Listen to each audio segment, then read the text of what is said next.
আর শুরুতেই আমরা নজর রাখবো মন্তেশ্বরে, যেখানে গ্রন্থাগার মন্ত্রী খোদ গো ব্যাক স্লোগান শোনেন, গাড়ি ভাঙচুর করা হয়, এমনকি তাকেও মারধরের অভিযোগ উঠেছে, কালো পতাকা তাকে দেখানো হয়েছে। কিন্তু এলাকাবাসীর স্পষ্ট দাবি আজকের দিনে দাঁড়িয়েও যে মন্ত্রীকে খুঁজে পাওয়া যায় না।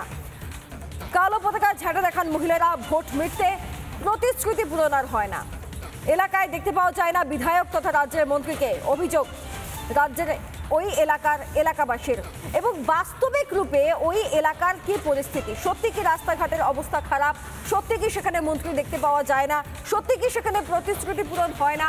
আমাদের প্রতিনিধি অনুপম যে ছবি তুলে ধরেছেন, সেই ছবিটা আমরা এই মুহূর্তে আপনাদেরকে সরাসরি দেখাচ্ছি, যেখানে বেহাল রাস্তা, পানীয় জল নেই, সরকারি বাড়ি নেই, বিদ্যুৎ নেই। মন্ত্রীর নিজস্ব এলাকাতেই এই অবস্থা। কাজেই যে প্রতিক্রিয়াগুলো আসছে সেগুলো এলাকাবাসীর থেকে আসছে, সাধারণ মানুষের থেকে আসছে। যা বাস্তব, যা সত্য, সেটাই ক্রমশ প্রকট হচ্ছে। দেখুন সেই ছবি, এই মুহূর্তে মন্তেশ্বরের একটি রাস্তার ছবি আপনারা দেখছেন। অনুপম আমাদের প্রতিনিধি কি প্রতিবেদন তুলে ধরেছেন আপনাদেরকে দেখাবো।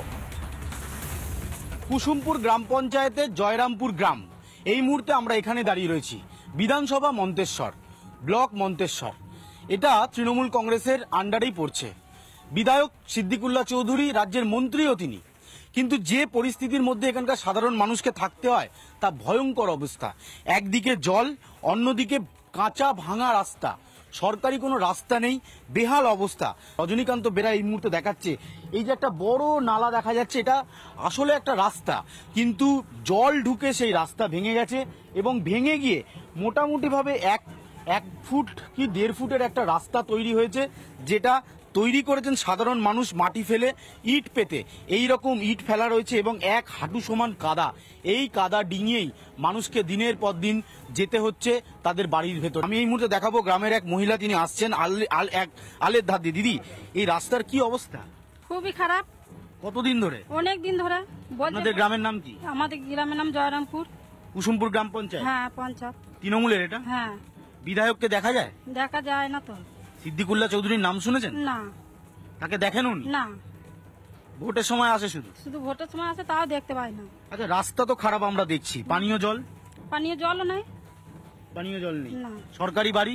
সরকারি বাড়িও। এই রকম রাস্তার অবস্থা, এবং এই রকম ভাবে তাদেরকে গ্রামের ভেতরে, বাড়ির ভেতরে প্রবেশ করতে হয়। অত্যন্ত গ্রামে গেলে ছবি আরো ভয়ঙ্কর, যা শিউরে উঠছে দেখে প্রত্যেকে। তারা বলছেন, এই যদি পরিষেবার অবস্থা হয় তাহলে তো এবার ভাবার প্রয়োজন রয়েছে।